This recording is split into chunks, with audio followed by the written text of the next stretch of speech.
and welcome to today's webinar hosted by Rails to Trails Conservancy's TrailNation Collaborative. My name is Mary Ellen Kuntz, and our topic for today is Safety First, how to effectively demonstrate safe outcomes on your grant applications. Today's session is brought to you by the TrailNation Collaborative, RTC's peer learning community that brings together leaders, advocates, and professionals from across the country that are working to establish and advance connected trail and active transportation networks. The collaborative provides proven tools, methods, and resources, including the TrailNation Playbook. Combined with RTC's expertise from our TrailNation projects around the country and beyond, including our network of you, our partners, we come together to find solutions to challenges and barriers and work to accelerate the development of these connected trail systems. This opportunity is free and open to all. And of course, we welcome professionals and advocates in the trail and active transportation community, as well as our many adjacent fields. This year, a primary focus of the collaborative is the implementation of federal funding under the Bipartisan Infrastructure Law.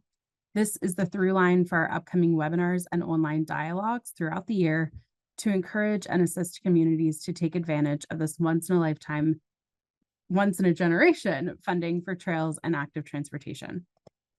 Today, we'll be joined by an expert panel to talk about how trail networks contribute to safer transportation systems, why it matters for your federal grant applications, and some of the ways to demonstrate those safe outcomes in your applications. Kim Chesser, RTC's state agency advocacy specialist, will kick us off and moderate today's session.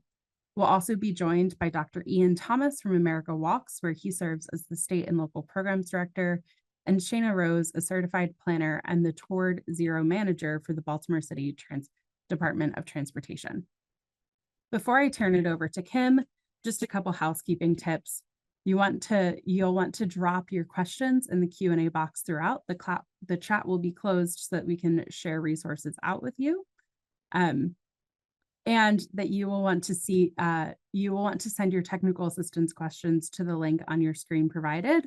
That will make sure that it gets to the right people as quickly as possible. In the event that you run into technical difficulties with Zoom throughout the webinar, you can always log out and back in.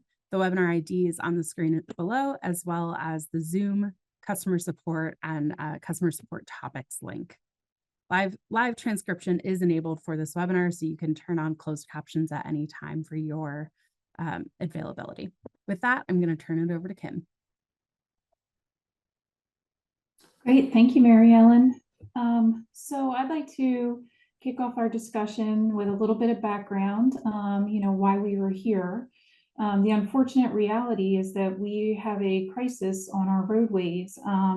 And related to traffic crashes, I'm going to share some statistics with you. If fatalities in the United States in 2022, which is the most recent year that we have federal data available, there were 7,522 pedestrians killed on our roads, 1,105 bicyclists, and 324 other non-motorists. Non-motorist fatalities increased by 56.5% in the 10-year period between 2013 and 2022. And during that same time period, total traffic fatalities increased by 22.9%. Next slide, please. In addition to fatalities, there are many more injuries that have occurred that impact not only the people that were injured themselves, but their families and loved ones. We had 67,336 pedestrians and 46,195 bicyclists, which is a 22% increase and an 18.8% increase, respectively, from 2020.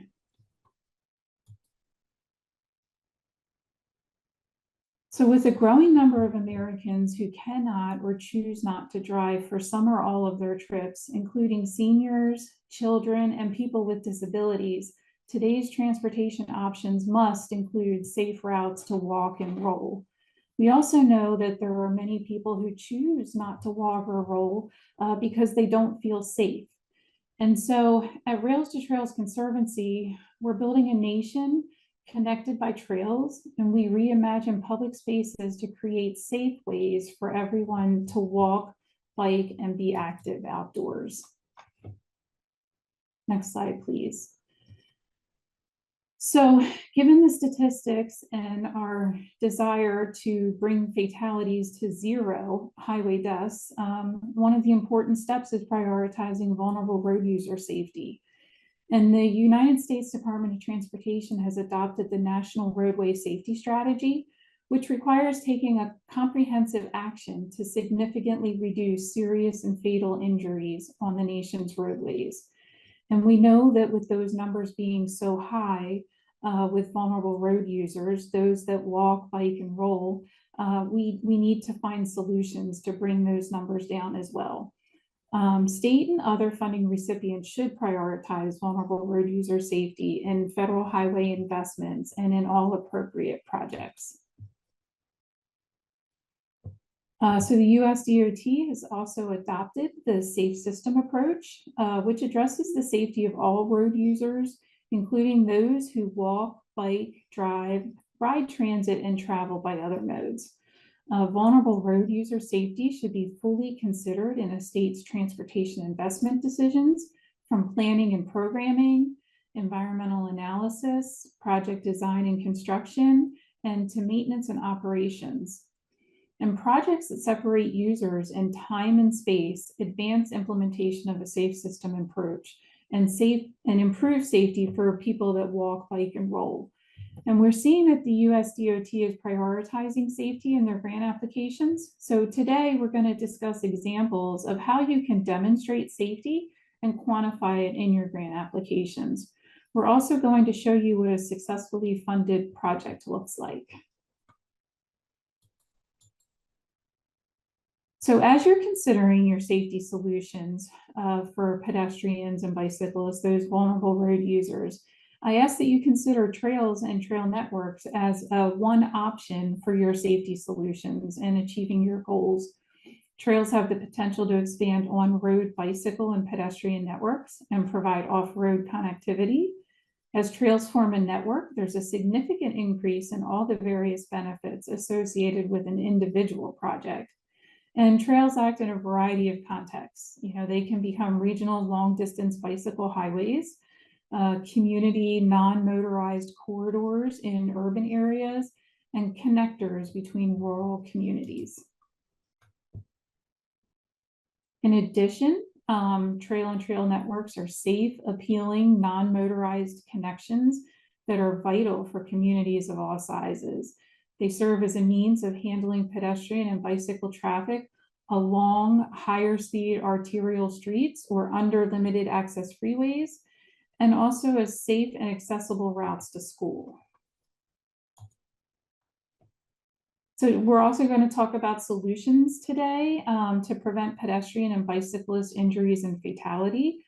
Public funding priorities need to be balanced with a greater investment in active transportation, along with policies to ensure safe street design.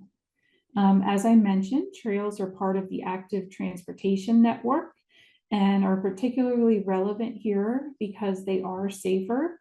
And the federal government is recognizing the need for safety solutions and is recognizing this through dedicated funding opportunities for trails, walking, and bicycling, and discretionary funds with trails, walking, and bicycle eligible opportunities. And I'd like to direct you to some tools and resources. Rails to Trails Conservancy has a funding page with comprehensive information on federal funding. And on this page, you can find descriptions of sources, funding sources, case studies, notice of funding alerts. And I encourage you to visit our new funding tool at railstotrails.org/funding. Thank you. And we will save the Q&A for the end after all of the presentations. So with that, I would like to turn it over to Dr. Ian Thomas.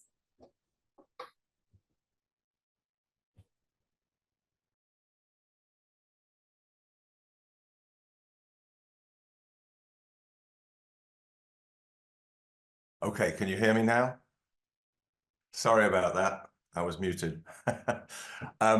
Thanks very much, Kim. I'm going to talk about a couple of strategies to implement either before applying for federal grants focused on improving walking and biking and rolling conditions, or as part of those grants scope of work.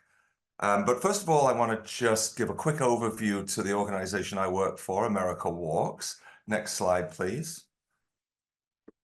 America Walks is a national education and advocacy organization focused on increasing walking, but more so improving the walkability of communities across the United States. A lot of our work is in the communications realm, and we have well over 30,000 subscribers to our newsletter, following us on social media, tuning into our webinars, and so on. Next slide, please. Our mission is to advance safe, equitable, accessible, and enjoyable places to walk and move by giving people and communities the resources they need to effectively advocate for change. And we think of these two components, the walking component and walkability component, as mutually reinforcing as we encourage people to get out and walk by giving advocates tools for setting up sustainable walking events and groups.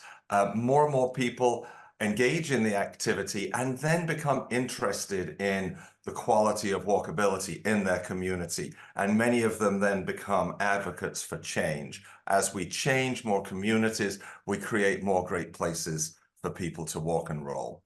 Next slide, please. We have a number of different programs. Monthly or twice monthly webinars are available. If you are not already on our mailing list, then please go to americawalks.org, scroll down to the bottom and click that link to sign up to receive our newsletter. So you'll hear about all of our walk audits, which include showcasing best practices, unveiling new kind of toolkits and strategies, book reviews, and other topics. Next slide, please. The Walking College is our intensive training program. Every year, we award somewhere between 25 and 30 fellowships to the Walking College. This is a 6-module, 6-month program, which we typically operate between about April and October. We do ask of the fellows about 5 to 10 hours per week of study time to read articles, review toolkits, attend online discussion forums, complete some community assignments, meet with their personal mentors, and ultimately produce a walking action plan for their community. And we follow up with the fellows after they've completed, and the outcomes that have been achieved in communities all across the United States as a result of participating in this program are quite impressive. Next slide, please. Week Without Driving is an annual campaign. It takes place in the first week of October, so we're kind of gearing up for it now. It's not your average bike to work week kind of idea. We're not trying to challenge people to be so, tough and well organized to manage to go a week without driving. We're really encouraging people, especially people with a lot of privilege, and especially people who are in policy decision-making positions, to give it a try, to experience what it is like for the thousands of residents in their own communities or counties or states who don't have the option of driving, who have to complete all their journeys without using a car. So we challenge those officials to go a week without driving, or a day or a few days, and in particular to blog about it or post about it. And over this program started in Washington State and became a national program through America Walks. Over all these years, we have many, many testimonials from elected and appointed officials who've completed this challenge and have gone on the record of saying, I did not realize how difficult it is to get around in my community without a car, and how poor our infrastructure is, and how insufficient our bus service is and what people are dealing with. So if you want to participate in that, then please let me know. We are looking for people all over the country to engage with their local officials to encourage them to participate. Safer Vehicles campaign speaks for itself. A growing percentage of those 7,522 pedestrian deaths that we saw a reference to earlier are because or contributed to by the growing size of vehicles.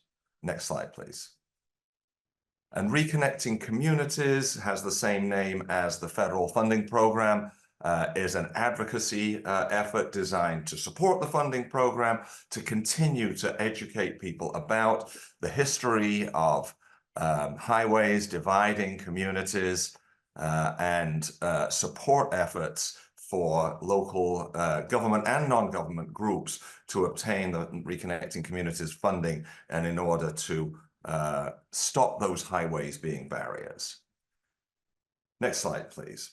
So I want to talk about one of our, strongest recommended strategies for anyone starting to develop a vision and a plan for making their community more walkable. And that's the walkability audit. And this link, maybe I could ask one of the Rails to Trails Conservancy folks on the call to just paste this link into the chat so you can click it. But it'll take you to a short video about best practices in doing a walk audit. Next slide, please. We partner closely with AARP Livable Communities, an organization which has produced the premier walk audit toolkit in both English and Spanish. Next slide, please. The toolkit includes some really impressive information about walkable design, about walkable community policy, as well as all of these worksheets, which you take out with you on the walk audit. And America Walks does a lot of technical assistance and training in how to plan and organize and lead and build from the results of a walk audit. So if you're interested in knowing more about that, then please get in touch. Next slide, please. I think of walk audits as having two distinct but connected purposes. The first one I want to talk about is community engagement. It is a great way to bring people into the space of understanding how significantly the design of their communities, and in particular, the design for pedestrians and people rolling with wheelchairs, impacts quality of life. And kind of like I was referencing with the Week Without Driving campaign, a lot of people don't experience this because so many of our journeys, partly the way our communities have been designed and partly the culture, are taken inside an automobile. So by organizing a walk audit, which is nothing more really than a walk with a group of people in which you pay attention to the walking experience and to the infrastructure that you're walking on and in and through, is a great way to bring people into understanding that space. Secondly, next slide, please. Before we go on to the second overall purpose, just a few kind of tips. Put together a team of people to help you organize your walk audit. These could be friends, neighbors, family members, colleagues who are already interested in this. Next slide, please. Choose the route, and I recommend a route of no more than 1 mile, somewhere between half a mile and 1 mile. Can very easily take an hour with 3 or 4 stops to examine, observe traffic, observe the design, and have a discussion about that within the group, especially if many of the members don't do a lot of walking in the community. And next slide, please. If you can, invite some public officials along, a bit like the Week Without Driving. This is a way that public officials can experience the built environment that they are responsible for and recognize if there are deficiencies. All right, now moving on to the second major purpose, it is clearly the infrastructure assessment that you'll do. And that's where those worksheets will come in terms of checking off specific observations about the walkability and rollability of the community, such as curb ramps and so on. Next slide, please. It's a good idea to do a little bit of research into street design. Honestly, the AARP Walk Audit Toolkit has a lot of great information, so do read that several times before going out on your first walk audit. Actually, I would also recommend going out and scouting your route first. Next slide, please. When you're on the walk audit, take notes and photos and shoot video and encourage others to do so. These will all document your experience. And thirdly, but not last in priority, it's really important, obviously, to keep everyone safe. So there again, do that walk audit in advance and make sure that where you're going is safe, and talk about safety before starting the walk audit. Next slide, I've got a number of slides coming up which asks the question, whom did the design engineers have in mind when they designed this particular piece of infrastructure? This is in Denver, Colorado. Interstate 70 goes over the top. Quebec Street goes underneath. There is a large low-income housing development on one side of this interstate, and there are a lot of low-wage jobs in hotels and restaurants on the other side. And this is literally how people commuted to work. This is a walk audit.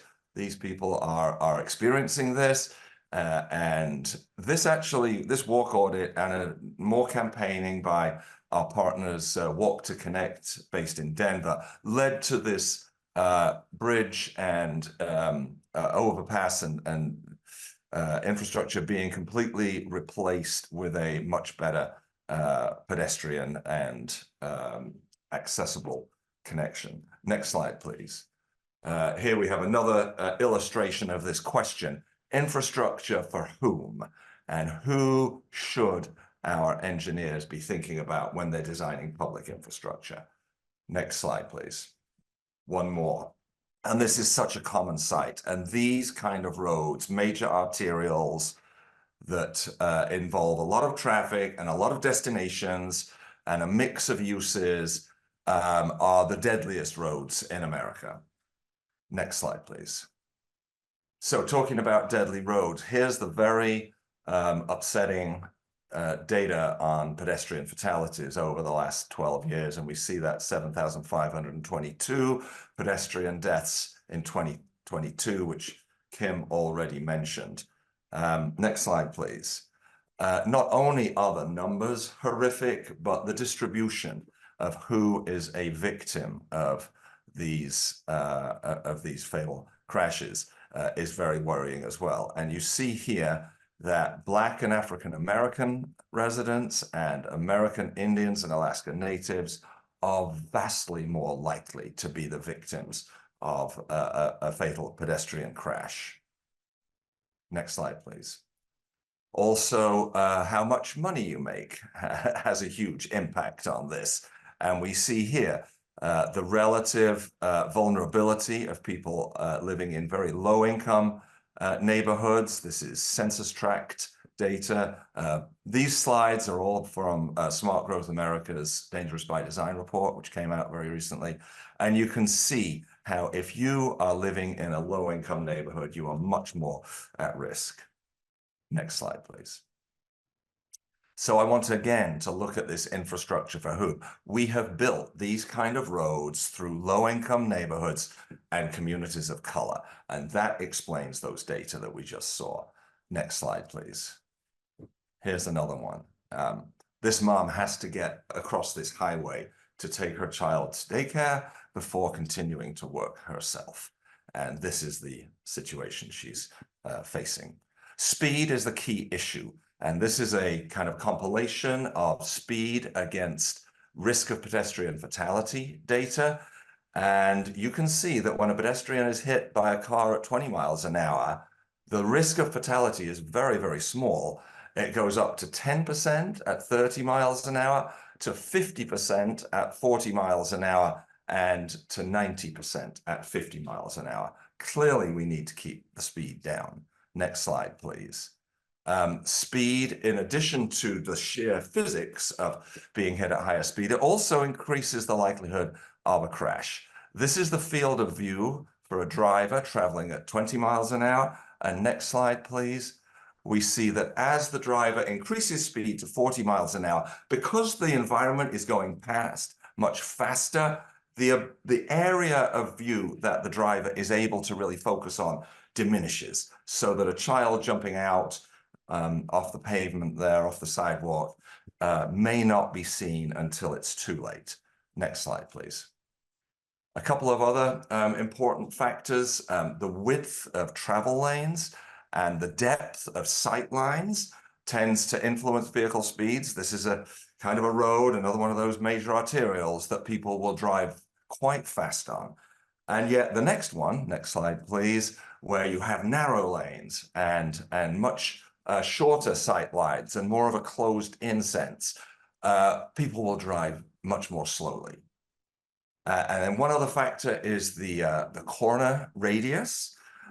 You can see here two different corner designs at a T-junction, where the radius of that curve on the corner is very large. A vehicle can kind of swing around that corner at pretty high speed, assuming there's no vehicle coming across the main street. And that makes it very difficult for pedestrian crossing, not only because of the speed and the risk, but the distance to cross is much more than if we have a much tighter corner, as in the lower diagram. Next slide, please. So here's an example of something we can do to physically reduce the corner radius and reduce those speeds of turning movements and reduce the crossing distance. Next slide, please. Shows some plastic delineator posts and painted lines, which can be very inexpensively put down as part of a quick build project. And the next slide shows just an example of maybe some planters or other artifacts to fill that space. There's no problem with cars making these turns under these circumstances, but it greatly improves safety and the general experience for a pedestrian. So this is moving into the second recommendation for these grant processes, quick build projects. And here's a great example. These are inexpensive and temporary installations, which are very community inspiring, which the community can be involved in both the design and installation, which can be tested with speed studies and surveys. And when those tests are done, we learn that most people really like the improvement. And that sets the table for a permanent project to calm the traffic in a way similar to this. So thanks very much for your time. Oh, there's the AARP pop-up quick build placemaking toolkit. That really is my last slide. And I will hand over now to Rose. Shayna Rose. No worries. Thank you so much, Ian. Really great information. And we are doing a lot of that in this grant that I'm going to describe next. So hi, everyone. My name is Shayna Rose, and I work for the city of Baltimore as, sorry, can you go back a second? Back a slide, thank you. I work for the city of Baltimore as a transportation planner. I wear a lot of hats, and one of which is overseeing our Towards Zero initiative, which is the idea that there shouldn't be any fatalities or serious injuries on city streets.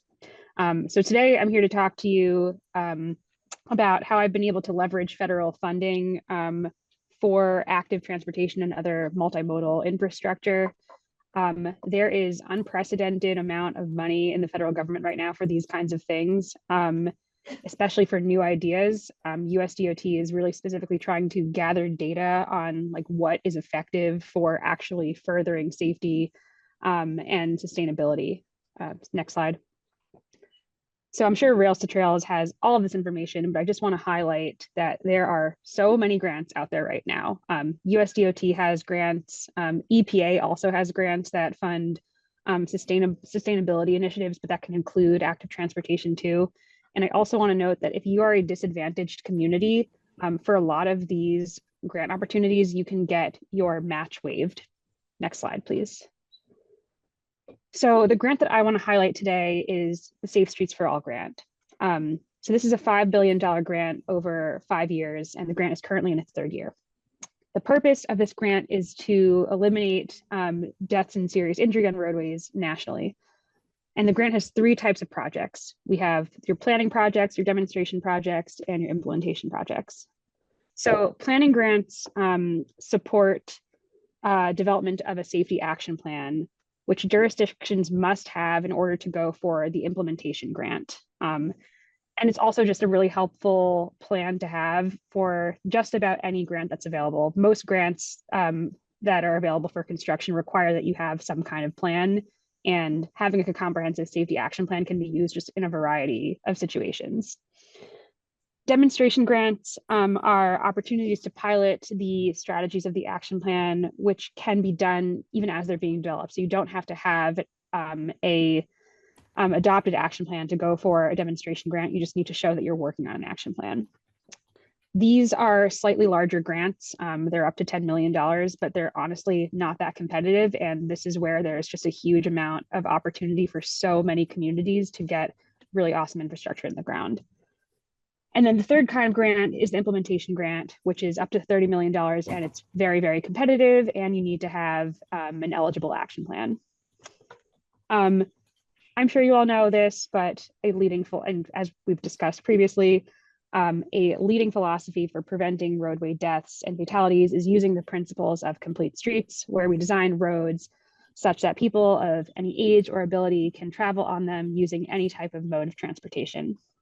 And so this really means slowing down cars and dedicating sufficient space for pedestrians, bicyclists, scooters, wheelchairs, and anyone who's rolling in a non-automotive fashion.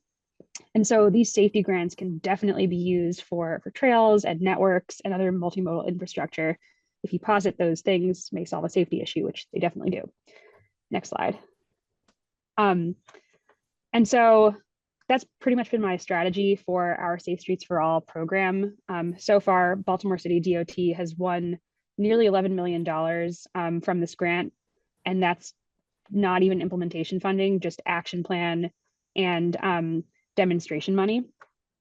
So in our first round, we won $1 million for an action plan. And just gonna kind of get into like what that application process looked like.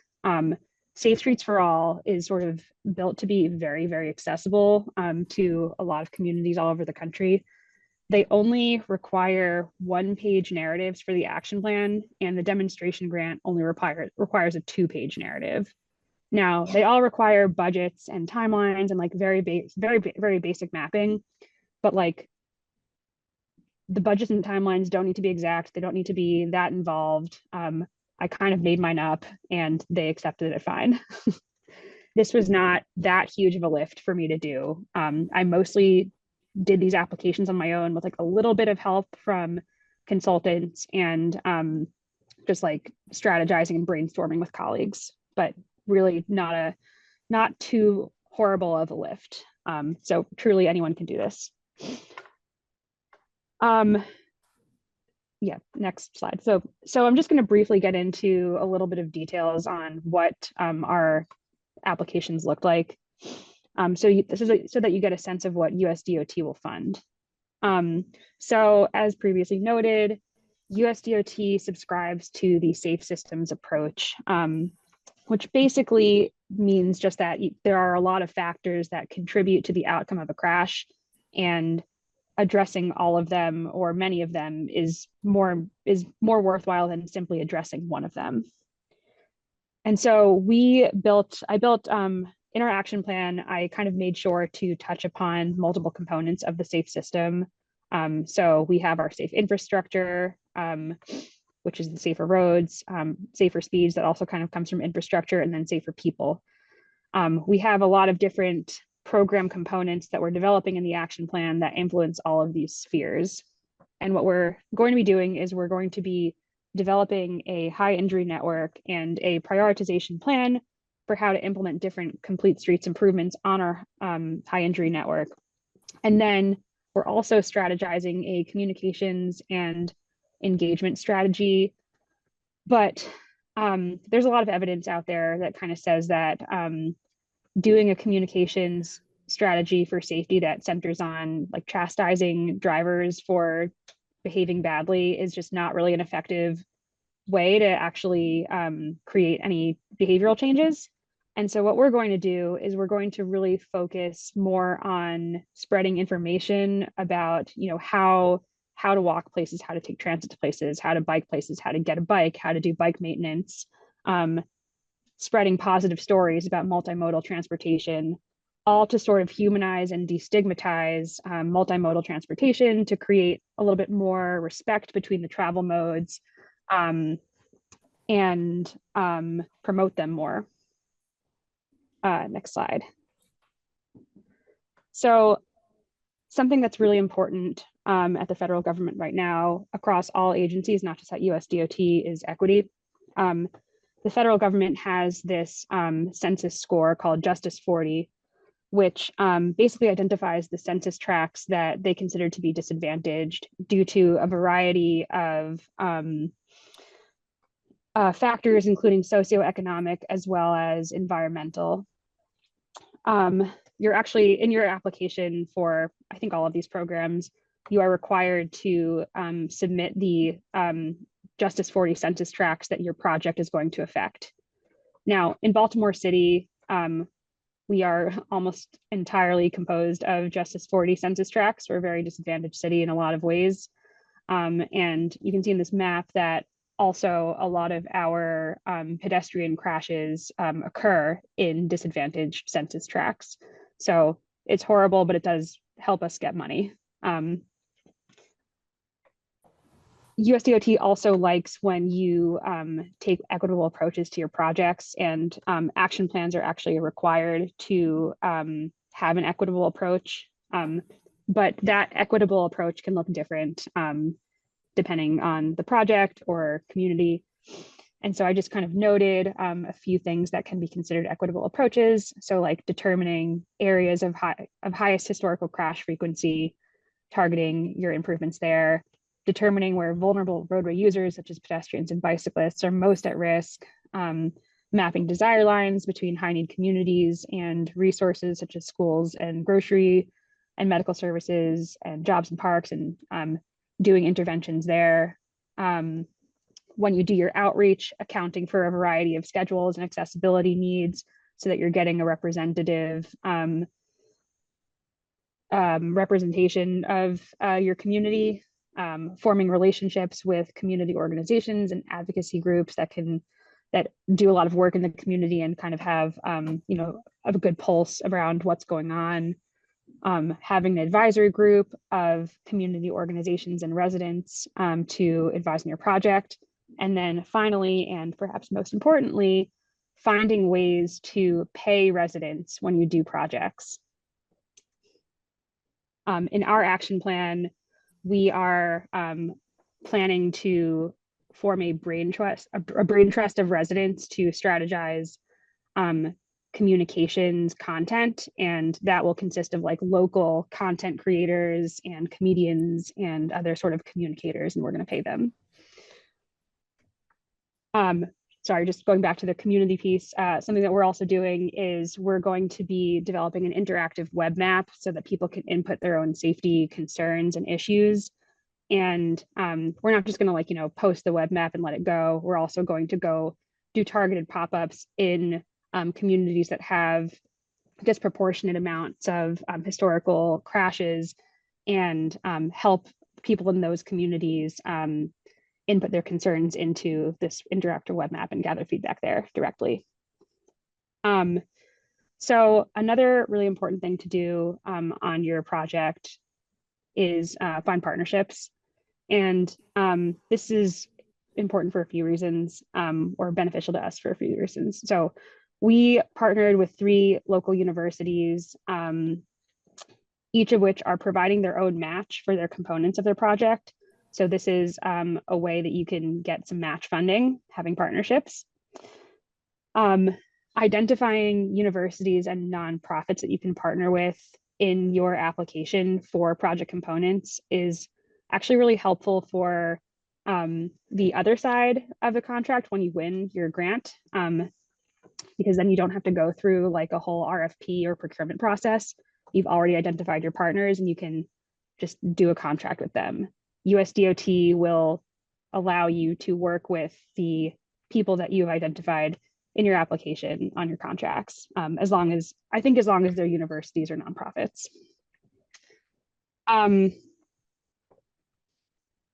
And then, you're also building connections with local organizations, which can help for other projects as well.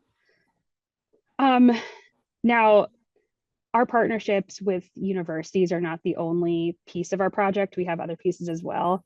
And for one of those components, we're going to be able to use an existing on-call planning contract to do one of those components. And I highly recommend having something like that in place, because again, it'll just make, it'll reduce the processing time afterwards, not having to go through a whole RFP. And then we have another component that doesn't fit very nicely into any of our existing on-calls. And so that's kind of becoming a little bit of an issue. So again, just definitely think about the procurement side of things as you're developing your application. Next slide. So now I'm going to just touch a little bit on what we're doing for our demonstration projects. So despite not having finished or even started our action plan, in round 2 of Safe Streets for All, we applied for and won a $9.92 million demonstration grant. And we actually applied for $10 million, but they cut out one of our proposed projects. And I think that's an important thing to note, because if you itemize your projects or break them down into phases or smaller chunks, then that gives USDOT the flexibility to pick and choose projects if they can't fund your entire application. So our demonstration projects are meant to build off of our action plan and kind of have the same philosophy of safe system approach, using both infrastructure as well as kind of like people systems in a way that's meant to be mutually reinforcing. So our demonstration grant has 3 programs. We're doing a complete streets quick build program that first will have pop-ups before we implement the quick builds. Then we're doing a concurrent communications campaign using the strategies we build in our action plan. And finally, we're going to be piloting a Ciclovia program. Demonstration projects are really all about trying out new types of programs and measuring their effects. But you don't have to try something out that's like brand new to you. If you are already experienced at doing quick build projects, you can do quick build projects as a demonstration grant, especially if you've never measured their effects before, because the demonstration grants are really all about measuring, new measurement and reporting. And just remember that all demonstration projects need to be temporary and reversible. Next slide. So I'm not going to go into literally everything that we're doing on our demonstration projects, but I do want to highlight one that I think is particularly creative. So we are going to be implementing a Ciclovia program. So for those of you who don't know what a Ciclovia is, it is a connected network of roads and lanes that are temporarily closed to cars to allow pedestrians and bicyclists and other non-automotive modes to move freely. It started in Bogota in the 70s, and they currently implement it once a week on Sundays with 75 miles of connected pop-up street and lane closures. And here's some pictures of it, as well as me at it, because this kind of me going there inspired this application. So next slide, please. We are going to apply the Ciclovia model to an existing project in Baltimore that's kind of been having trouble getting off the ground, so to speak. So we have this project in Baltimore called the Greenway Trails Network, which is this concept for a connected trails network that would connect all of the major parks in Baltimore City.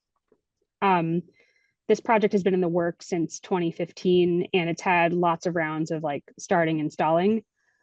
And part of the issue is that people outside of the advocacy community don't really know about it. And so what we're going to do in Safe Streets for All is implement a cyclovia of the entire network once a month for 6 months to spread awareness and build support for this project. Next slide. And to do so, we are going to be hiring lots of residents to help us out. So we're going to be hiring cyclovia captains and community groups to help us with the pop-ups, help collect feedback, host events at the cyclovia, and just like observe how the infrastructure interacts with the existing context of our environment and roadway. We're also applying a pretty similar model to our complete street quick build programs and hiring complete streets captains to help us with those as well. We'll also be installing sensors to measure travel volumes and patterns by different travel mode across the cyclovia as well as across our complete streets projects. And we'll be canvassing and surveying people to sort of get a sense of feedback and safety opinions as a result of doing these projects. Next slide. So that's really what we're doing. We're gonna keep trying to think of new pilot projects to do, and we're going to apply the Safe Streets for All again in round 3. The next round is due on August 27th, I think, at 5 p.m. The implementation project deadline is already passed, but the planning and demonstration projects are still open. And truly, you can think creatively and do interesting things through that demonstration project. And here's my contact information. So if you have any questions or want to bounce ideas off of me, I'm happy to talk to any of you. Thank you so much, Ian and Shayna. Your presentations were just a wealth of information and so many valuable takeaways there. So we are following next with Q&A, and we've had some questions come in over the chat, over the Q&A box. So I'll start with the first one that is for Ian. So Ian, the question came in, are there any best practices for taking community input during walking audits?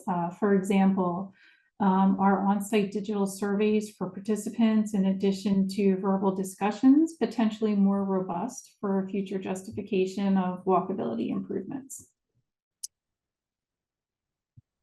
There is a very wide range of the ways that people implement walk audits. And as I mentioned, there are those two, powerful elements. One, infrastructure assessment, which kind of gets to Kurt's question here, and the other being a community building strategy.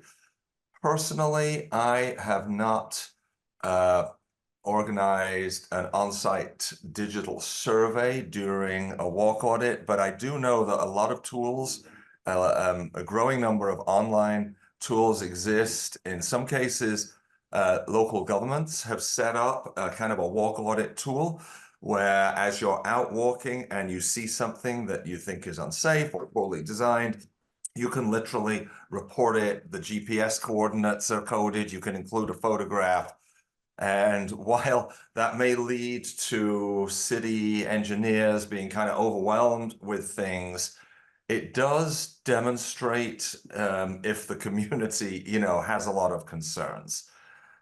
So I don't have a great answer to the question. I would say try out your walk audits, try out the way that feels most effective for you. Do think about the long-term process of building a local movement that is informed and activated around walkability. Great. And then a follow-up question was related to the turning radius for ADA accessibility, and the comment that they've seen a lot of corners sometimes with bump outs and sometimes without, where the curb is cut all the way around the corner. So how can this be made safer? Yeah, I have noticed that too. It seems to be a modern practice to instead of having a single ADA ramp with truncated domes and the colored pavement pointing, across the intersection in an east-west direction and a separate one that is, you know, partitioned from the first one pointing in the north-south direction, to just continue it all the way around. That concerns me too.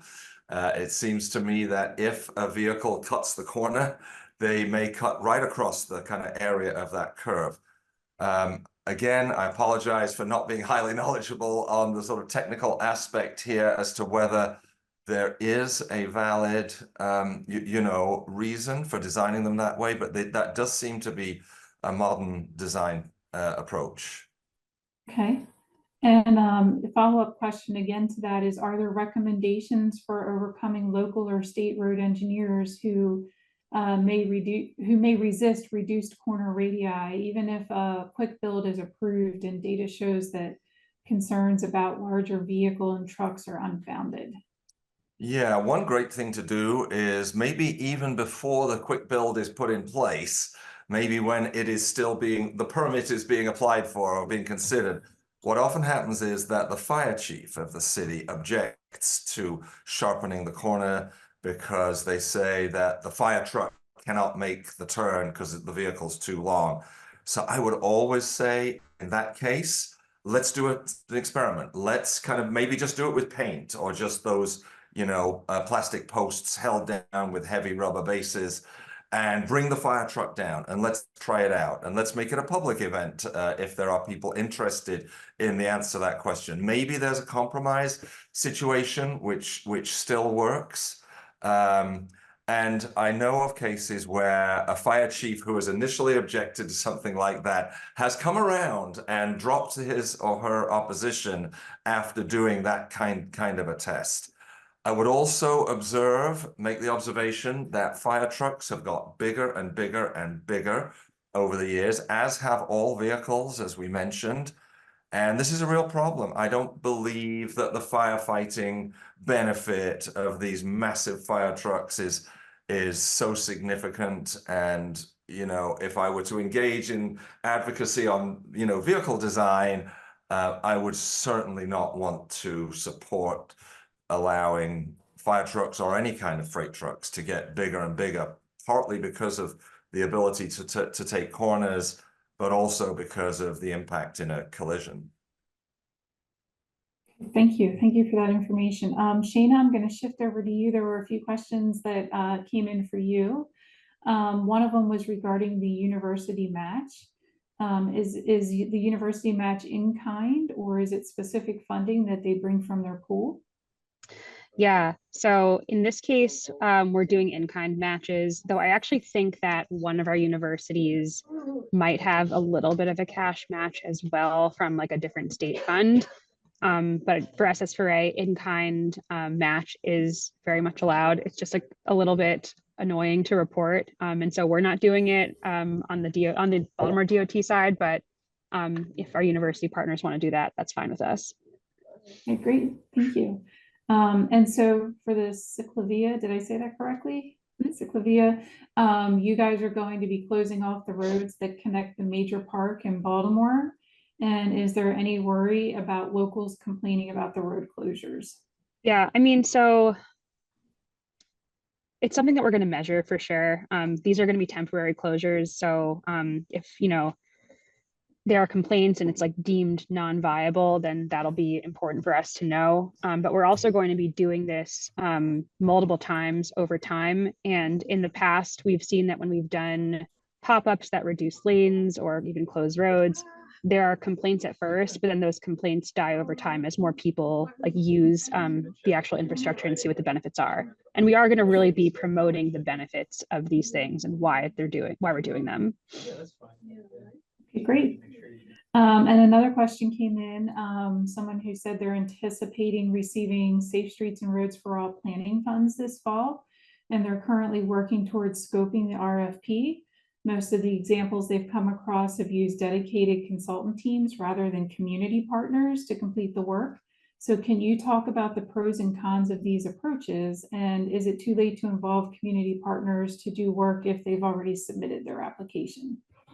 Yeah. It's not too late, but it is complicated. So the way that these grants are set up is like It's using consultant companies is like a very well trodden pathway. And so using community groups is not quite so, but you can figure out pass-throughs. So like we are probably going to be using like a fiscal sponsor to pay community groups, and US DOT just asked that we get like 3 quotes for that fiscal sponsor. Okay, great. Thank you. All right, so we have time for one more question. So this one's going to go back to a follow-up on something Ian mentioned. Was that fire chief's point of view that you shared with us earlier, was that ever publicized? It would be great to share the positivity with other fire and EMS departments. I'm not aware of a newspaper article or a research paper that talked about it. So I think the thing to do would be, if you run into that issue, respectfully suggest that a test is done. We want data. It is certainly a tendency of design engineers to build in what they consider to be what they refer to as a safety margin, which ironically reduces safety because it tends to result in wider lanes, kind of smoother turns. The thinking is that if the driver, kind of deviates a bit, there's sort of a margin of error. And it is literally referred to as a safety margin, when what it actually does is psychologically, it encourages faster driving speeds and it greatly reduces safety. So I think holding those assertions, up to the candle, to doing a test is the best strategy. Great. Well, thank you so much, Ian and Shayna, for joining us today, sharing your valuable presentations. And we did have a question about whether or not they would be available afterwards.